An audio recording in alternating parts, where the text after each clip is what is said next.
শুক্রবার দিনটি ছিল জাতীয় দলের বিশ্রামের দিন, কিন্তু ফিটনেস আর স্কিল ট্রেনিং এর তাগিদে ক্রিকেটাররা হাজির মিরপুরের হোম অফ ক্রিকেটে।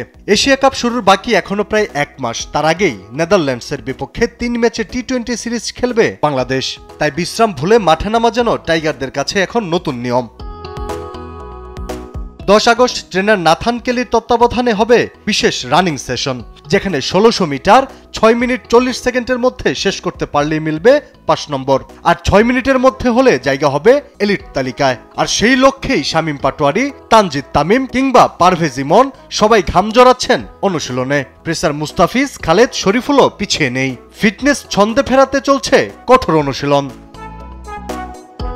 আর 12 আগস্ট ছুটি কাটিয়ে ফিরছেন head coach Phil Simmons.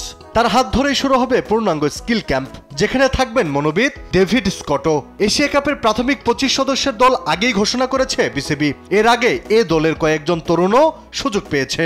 Fitness camp চলবে 15 আগস্ট পর্যন্ত।